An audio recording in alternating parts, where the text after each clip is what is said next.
মদিনার মসজিদে নববী শরীফে আল্লাহর নবী সাহাবীরা মদিনার মসজিদে নববী শরীফের দরওয়াজার দিকে তাকিয়ে কে এমন ব্যক্তি যার সম্পর্কে আল্লাহ নবী ঘোষণা দিলেন সে আল্লাহ পাকের জান্নাতি। আল্লাহ নবী সাহাবীরা মদিনার মসজিদে নববী শরীফের দিকে তাকিয়ে হঠাৎ করে দেখা গেল একটা রোগা পাতলা গায়ের উপর একটা চাদর জড়ানো ব্যক্তি গুটি গুটি গুটি গুটি গুটি গুটি গুটি গুটি পায় মদিনার মসজিদে নববী শরীফের দরওয়াজার কাছে আসলেন। সবাই যখন তাকিয়ে দেখলো তিনি অন্য কেউ নয়, তিনি বলেন আল্লাহ পাক রব্বুল আলামিনের হাবিবের সাহাবী হযরত আব্দুল্লাহ ইবনে ওমর ইবনুল আস রাদিয়াল্লাহু তাআলা আনহু। रोजा है जो आका का जन्नत का टुकड़ा है, रोजा है जो आका का जन्नत का टुकड़ा है, हुजूरे में जो अम्मा के रहमत का खजाना है, हुजूरे में जो अम्मा के रहमत का खजाना है, दिन देखे मोहम्मद पर कुर्बान ज़माना है, जिसको भी देखा है ओ उनका दीवाना है। उस देश बुलंदी पर पहुँचे है मेरी किस्मत, उस देश बुलंदी पर पहुँचे है मेरी किस्मत, जिस दिल पे मोहम्मद का होठों पे लगाना है, जिस दिल पे मोहम्मद का होठों पे लगाना है, दिन देखे मोहम्मद पर कुर्बान ज़माना है, जिसको भी देखा है ओ उनका दीवाना है।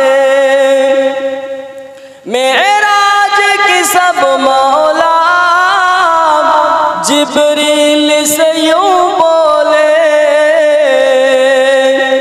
मेराज की सब मौला जिब्रील से यूं पूछे, महबूब की तलवा पर नातों से जगाना है, महबूब की तलवा पर नातों से जगाना है, दिन देखे मोहम्मद पर कुर्बान ज़माना है, जिसको भी देखा है ओ उनका दीवाना है। अल्लाह इब्न उमर इब्नुल आस एक तारीखे मदीनार मस्जिदे नबवी शरीफेर मध्य चले गेलेन। दिन दुनियार बादशाह हबीबुल्लाह गे नबी आमार मुहम्मदुर रसूलुल्लाह गे सल्लल्लाहु अलैहि वसल्लम আল্লাহ নবী সাহাবীদের মধ্যে বক্তৃতা দেয়, আল্লাহ নবী সাহাবীদের মধ্যে ভাষণ দেয়। হঠাৎ করে দেখতে পেলেন মদিনার মসজিদে নববী শরীফের মধ্যে হযরত আব্দুল্লাহ ইবনে ওমর ইবনুল আস প্রবেশ করলেন। আল্লাহ নবী মিম্বার থেকে নামলেন, হযরত আব্দুল্লাহ ইবনে ওমর ইবনুল আসের কাছে চলে গেলেন। আল্লাহর নবী তার হাত দুটোকে ধরলেন। ও বাবা আব্দুল্লাহ ইবনে ওমর ইবনুল আস, এত রাত জেগে জেগে ইবাদত করো বাবা, এত কান্নাকাটি করো বাবা, কেঁদে কেঁদে কেঁদে কেঁদে চোখের পাতাকে খসিয়ে ফেলেছো বাবা, মানুষ যাতে করে বুঝতে না পারে এই কারণে নিজের চোখেতে সুরমা লাগিয়েছো বাবা। হযরত আব্দুল্লাহ ইবনে আমর ইবনুল আস আল্লাহর নবীর এই কথা শুনে হুজুর আমার কেঁদে ফেললেন। হযরত আব্দুল্লাহ ইবনে আমর ইবনুল আস বললেন, ইয়া রাসূলুল্লাহ, ইয়া হাবিবাল্লাহ, হুজুর আমি সারাটা রাত জেগে জেগে ইবাদত করি, এত নোরাজানি করি, কেঁদে কেঁদে কেঁদে কেঁদে চোখের পানি পড়ে গিয়েছে, কেঁদে কেঁদে কেঁদে কেঁদে চোখের পাতা পড়ে গিয়েছে। ইয়া রাসূলুল্লাহ, ইয়া হাবিবাল্লাহ, হুজুর যাতে করে মানুষ বুঝতে না পারে এই কারণে আমার আম্মা জান সারাটা দিন কষ্ট করে করে আমার জন্য সুরমা তৈরি করে, যে সুরমাটা আমি চোখে লাগিয়ে ঘুরি, কেউ বুঝতে পারে না যে আমার চোখের পাতা নাই। ইয়া রাসূলুল্লাহ, আপনি কিভাবে জানলেন আমি কেঁদে কেঁদে আমার চোখের পাতা পড়ে গিয়েছে? ও আল্লাহ পাকের নবী, আপনি কিভাবে জানলেন? এই কথা বলার সাথে সাথে আল্লাহর নবী তার দিকে তাকিয়ে আর হযরত আব্দুল্লাহ ইবনে আমর ইবনুল আস অঝর নয়নে কাঁদতে লাগলেন। আল্লাহর নবী তাকে জিজ্ঞাসা করলেন, ও বাবা সাহাবী, তুমি কেন কাঁদো বাবা? ও বাবা সাহাবী, তোমার চোখের পানি কেন বাবা? মানুষের ইবাদতের কথা, মানুষের আমলের কথা যখন জনসম্মুখে প্রকাশ করা হয় ওই ব্যক্তি তো আনন্দিত হয় বাবা, তুমি কেন কাঁদছো বাবা? আব্দুল্লাহ ইবনে আমর ইবনুল আস জবাব দিয়েছিলেন, ইয়া রাসূলুল্লাহ, ইয়া হাবিবাল্লাহ, হুজুর আমার আমলটা যদি লোক দেখানো আমল হয়ে যায়, আমার আমলটা যদি মানুষ দেখানো আমল হয়ে যায়, কাল কিয়ামতের ময়দানে মাহশারের দিনেতে আল্লাহ রাব্বুল আলামিন যদি আমাকে জিজ্ঞাসা করে, ও বাবা আব্দুল্লাহ ইবনে আমর ইবনুল আস, তুমি দুনিয়ায় আমি আল্লাহ পাক আমার সন্তুষ্টির জন্য আমল করুনি বাবা, দুনিয়া জমিনে আমার সন্তুষ্টি আমার ভালোবাসার জন্য আমল করুনি বাবা, দুনিয়া জমিনে তুমি আমল করেছিলে লোক দেখানোর জন্য আমল করেছিলে, যে আমলটা আমার দরবারে গৃহীত হয়নি, যে আমলটা আমার দরবারে কবুল হয়নি বাবা, তোমার আমলের বিনিময় আমি আল্লাহ পাক তোমাকে নাজাত দিতে পারবো না, তুমি তোমার আমলখানাকে নিয়ে আমি আল্লাহ পাক আমার অভিশপ্ত জাহান্নামের মধ্যে চলে যাও। এই কথা যদি কাল কিয়ামতের দিনে বলে, ইয়া রাসূলুল্লাহ, ইয়া হাবিবাল্লাহ, হুজুর আমি জাহান্নামের আগুন, জাহান্নামের উত্তপ্ততা, জাহান্নামের কাঠিন্যতা আমি সহ্য করতে পারবো না, আমি সারাটা রাত জেগে জেগে ইবাদত করি, এই কথা একমাত্র আমি আর আমার মা ছাড়া আর কেউ জানে না। ইয়া রাসূলুল্লাহ, এই কারণে পরে পরে কাঁদি, আমার ইবাদতের কথা হয়তো কেউ দেখে ফেলেছে, আমি ইবাদত করি এটা হয়তো কেউ জেনে গিয়েছে, সে জেনে গিয়ে আপনাকে বলেছে, আর সে যখন জেনেছে সমগ্র মক্কার মানুষ জেনে যাবে। ইয়া রাসূলুল্লাহ, এই জন্য পরে পরে কাঁদি। আল্লাহ নবী তার হাতখানা ধরলেন, ও বাবা আব্দুল্লাহ ইবনে আমর ইবনুল আস, বাবা শুনে রেখে দাও, আমি রাসূলুল্লাহ আমাকে কোনো ব্যক্তি বলিনি, আমি রাসূলুল্লাহ আমাকে কোনো পার্সন বলিনি, আমি নবী আমাকে বলেছে আল্লাহ রাব্বুল আলামিনের ফেরেশতা হযরতে জিবরাইল আলাইহিস সালাম। ও বাবা আব্দুল্লাহ ইবনে আমর ইবনুল আস, সারাটা রাত জেগে জেগে ইবাদত করো, এই ইবাদতটা আল্লাহর দরবারে কবুল হয়ে গিয়েছে বাবা। শুধু তাই নয়, আল্লাহ পাক রব্বুল আলামিন তোমার জন্য তার জান্নাতের মধ্যে একটা মতি মুখতা জহরাত দ্বারা একটা সুন্দর ঘর বানিয়ে দিয়েছে। জোরে বলুন সুবহান, আর একটু জোরে বলুন সুবহান। এমন ইবাদত আমরা করি? আমরা যদি একটা ইবাদত করি সেটা মানুষের সাথে বলে বলে বেড়াই কিনা? বলে বলে বেড়াই না আমরা? কথা বলেন, আমি কি ভুল বলছি? আমাদের ইবাদত কি হয়? লোক দেখানো ইবাদত না? আর তিনি কি বলছে?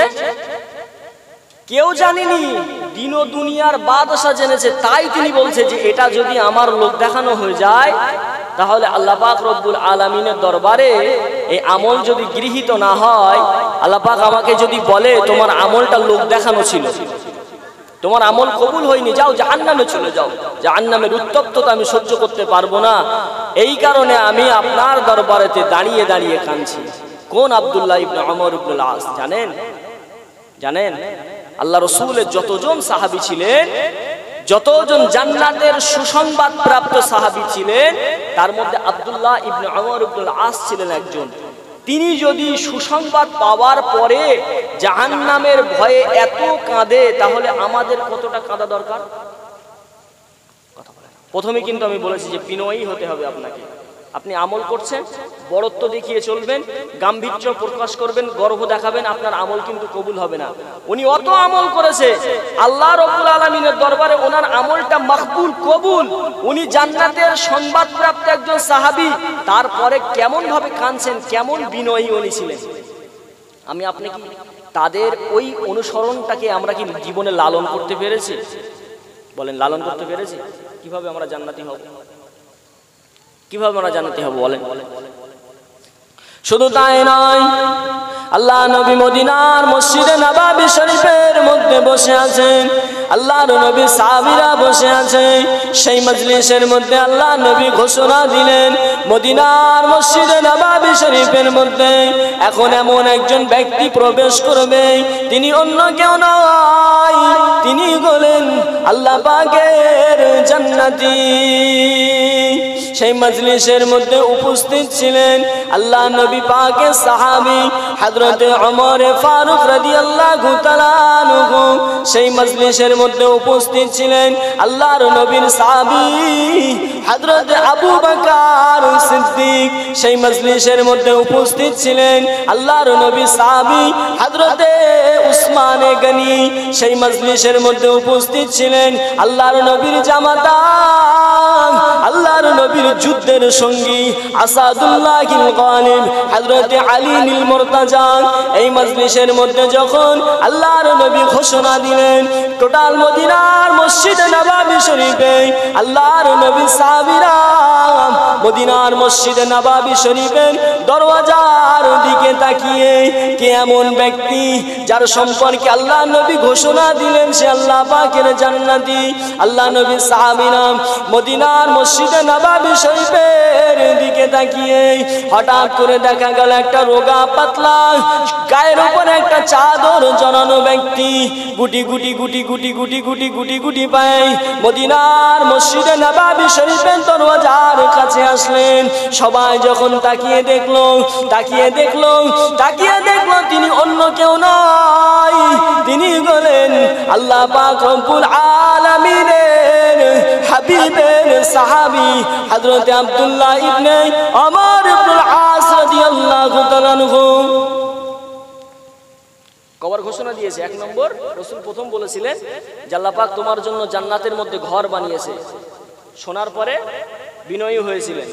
দ্বিতীয় নম্বর, নবী আবার মদিনার মসজিদে নববীতে বসে আবার বললেন যে এখন মদিনার মসজিদে নববীর মধ্যে এমন একজন সাহাবী আসবেন যিনি হলেন আল্লাহ পাক রব্বুল আলামিনের জান্নাতি। তাহলে কতবার হলো? কতবার হলো? এবার তার মধ্যে কি গুণ ছিলেন সেটা শুনে। এই কথা যখন রাসূল বললেন, আল্লাহ রাসূলের সহালক্ষ সাহাবীদের মধ্যে একজন সাহাবী ছিলেন যার নাম ছিল হযরত ওমর ইবনুল খাত্তাব রাদিয়াল্লাহু তাআলা আনহুর একমাত্র সন্তান হযরত আব্দুল্লাহ। কি নাম ছিল? আব্দুল্লাহ রাদিয়াল্লাহু তাআলা আনহু। তিনি বললেন যে উনি 5 ওয়াক্ত নামাজ পড়ে, আমিও 5 ওয়াক্ত নামাজ পড়ি। উনি সারা বছর রোজা রাখে, নফল রোজা করে, ফরজ রোজা রাখে, আমিও করি। আমি নফল দান সাদকাগুলো করি, উনিও করে। কিন্তু আমাকে নবী বললেন না জান্নাতি, ওনাকে কেন রাসূল জান্নাতি বললেন? এটা তো আমার জানা দরকার। উনি কি হলেন? এই খবর জানার জন্য হযরত আব্দুল্লাহ ইবনে ওমর রাদিয়াল্লাহু তাআলা আনহু হযরত আব্দুল্লাহ ইবনে ওমর ইবনুল আসের বাড়িতে চলে গেলেন। কোথায় চলে গেলেন? কথা বলেন। বাড়িতে চলে গেলেন কিসের জন্য? যে রাসূল কেন তাকে জান্নাতি বলেছে, তার মধ্যে এক্সট্রা কি আমল আছে এটা দেখার জন্য। হযরত আব্দুল্লাহ ইবনে ওমরের আব্দুল্লাহ ইবনে ওমর হযরত আব্দুল্লাহ ইবনে ওমর ইবনুল আসের বাড়ির দরওয়াজায় চলে গেলেন। আসসালামু আলাইকা ইয়া সাহাবুন নবী, ও আল্লাহ পাকের নবী সাহাবী, আপনি কি বাড়িতে আছেন?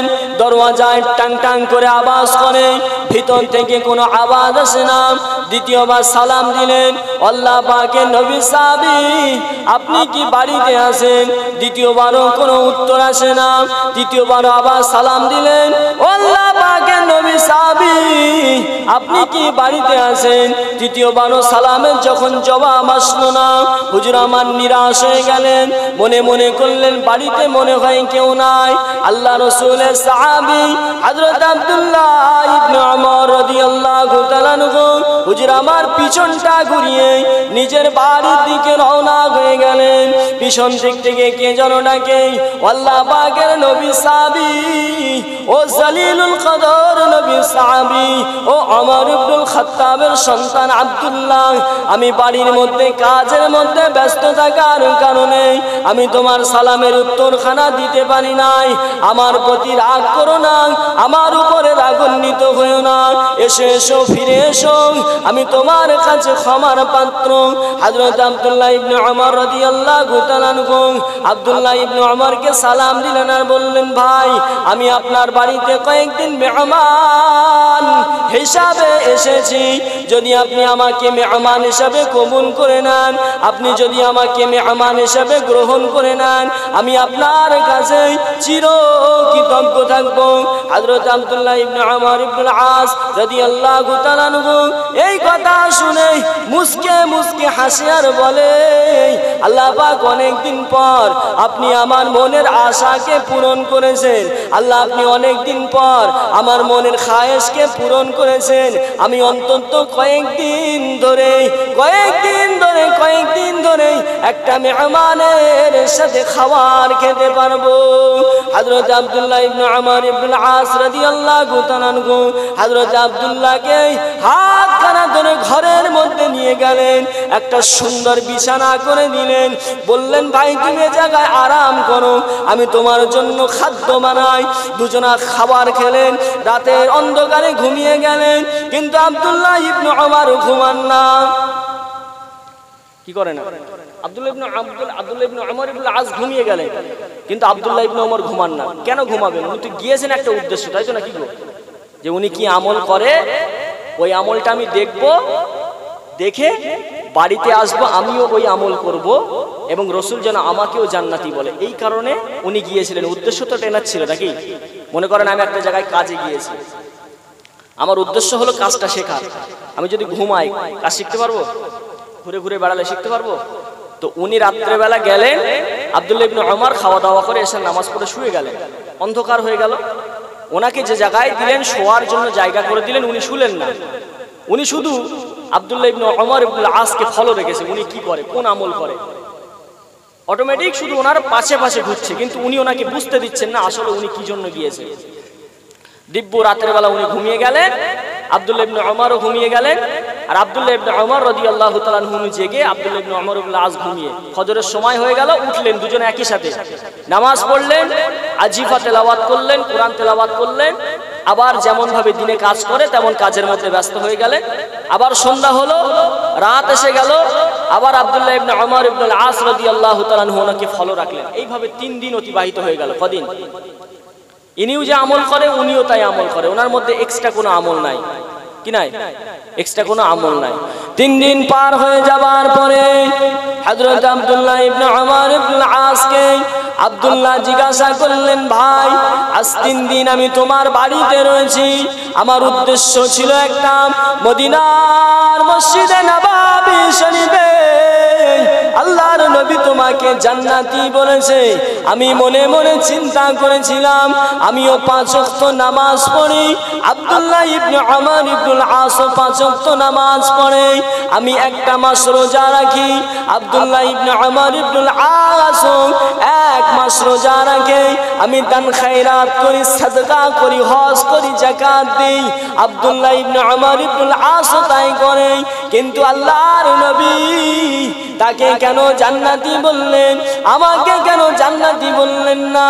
আমি মনে মনে চিন্তা করেছি, আব্দুল্লাহ ইবনে আমর ইবনে আস মনে হয় রাতের অন্ধকারে জেগে জেগে জেগে জেগে এক্সট্রা কিছু আমল করে, বেশি বেশি কিছু আমল করে, এই কারণে আল্লাহ নবী তাকে জান্নাতি বলেছে। এটা জানার জন্য আমি তোমার বাড়িতে মেহমান হিসাবে এসেছিলাম, কিন্তু 3 দিন অতিবাহিত হয়ে গেল, 3 দিন অতিক্রান্ত হয়ে গেল, আমি তোমার মধ্যে এক্সট্রা কোনো আমল দেখতে পেলাম না ভাই। ও ভাই আব্দুল্লাহ ইবনে আমর ইবনে আস, আল্লাহর নবী তোমাকে কেন জান্নাতি বলেছে? আল্লাহর নবী কেন তোমাকে জান্নাতি বলেছে? এটা যদি আপনি আমার কাছে বলেন, আমি আপনার কাছে চিরকৃতজ্ঞ থাকব।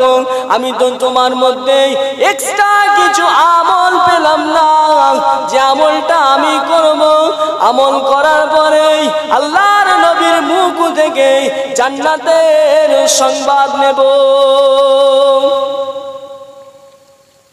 এক্সট্রা কোনো তো আমল পেলাম না, যেটা পেলে আমি 3 দিন মেহমান থাকার পরে বাড়ি চলে যেতাম, বাড়িতে গিয়ে লুকিয়ে লুকিয়ে লুকিয়ে লুকিয়ে আমলটা করতাম। আল্লাহ রসুল আমাকেও জান্নাতি বললেন, কিন্তু আমি তো নিরাশ